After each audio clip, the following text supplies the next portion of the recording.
Okay, so the first question is, why are you currently running for office? So Nolan, it's a pleasure to be with you here today. I'm running for office for a couple of reasons. Number one, I've got a 3- and 5-year-old. Their names are Clara and Gwen. And they're my cause. They're why I got involved in this race. And frankly, I got tired of our elected officials simply kicking the can down the road to my 5-year-old, whether it's on debt or immigration or health care or any number of other policies that they simply haven't been willing to put in the political capital to fix. And ignoring the fact that this generation needs to pay for its its own programs and its own costs, and not hand them to the next. So that's what got me excited and interested to run when you realize that our federal debts are now at levels that we haven't seen since World War II. However, that wasn't the only reason. The second reason, when you go through the ballot on November 6th, and I went through mine in 2016. What you find is there are still places on your ballot where there's only one choice, only a single candidate. And that's not right. That's not the way the world was meant to work. And our major two parties have, for the last several decades, worked hard to entrench a system to have only two parties on the ballot, which might work, except they're unable to field enough candidates and have created so many safe seats that we end up with zero choice for voters many times in the primary and many times in the general.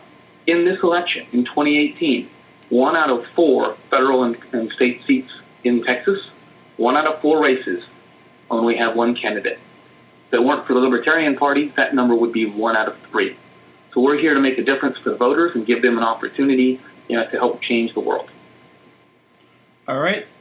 So the second question is, for those who are currently undecided on who to vote for in this election, why should they vote for you? Look, I don't ask for people's votes. I ask for the opportunity to earn them. Okay. I would like them to go on our website, nealdikeman.com. Go check out my competitors, Senator Cruz and Congressman O'Rourke. Look at our policies from top to bottom. Not a single issue, not the label. Ignore the label. Look at our track records, our backgrounds. Look at what I've done, what they did before they started to get into office.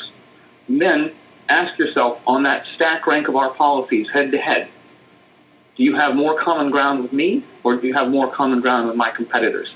And then when you get into the voting booth, and the only people there watching you are you and your conscience and God, make the decision that you think is the right one, not based on what you think other people are voting, not based on a label because I'm a Libertarian or one of them is a Republican or Democrat, but because you think we have more common ground together, and you think my track record and my resume will stand up and can do the job for you.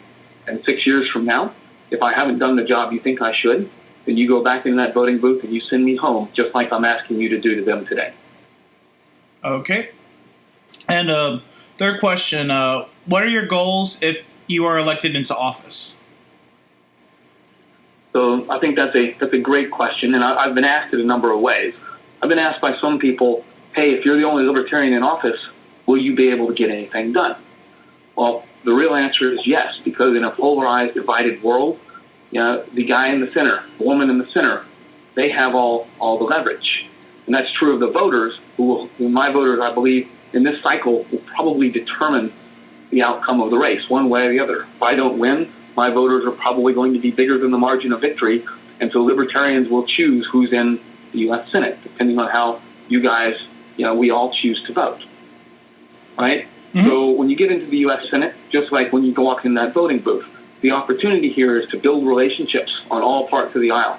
Do the same thing I'm asking voters to do. Find the common ground, find the places where we can make a difference, and become that lever in the middle that changes our politics from a polarized world into one where we can actually deliver on issues like immigration reform, which has been on the table for 2 decades to fix, but the Republicans and Democrats have been unwilling to try and get it done.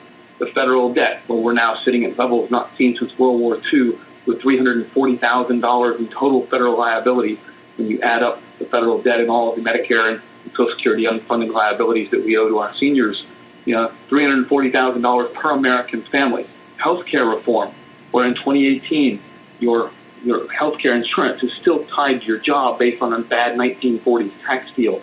The key core issues for Americans and American politics, that's what we're going to go work on by building the relationships and becoming the swing vote in the middle. All right. Okay, so the final question. This one's kind of based on stuff that happened recently. So during the first debate between Cruz and O'Rourke, Cruz called himself a libertarian. What are your thoughts on this? I think that's great. I think I think we've got him rattled.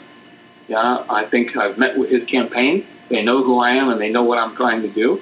And I think they know that we are, our voters are out there in force and our voters matter.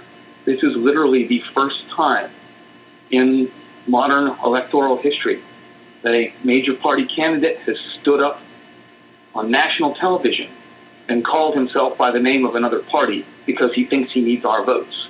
That means he's starting to listen to you because of what I'm doing.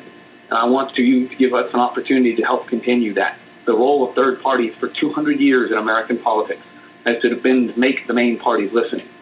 And when the runner-up for the presidential nomination for the Republican Party, the sitting incumbent senator in the most Republican state in the union, when that person announces on a debate stage that he's a libertarian, it means they're listening to you again.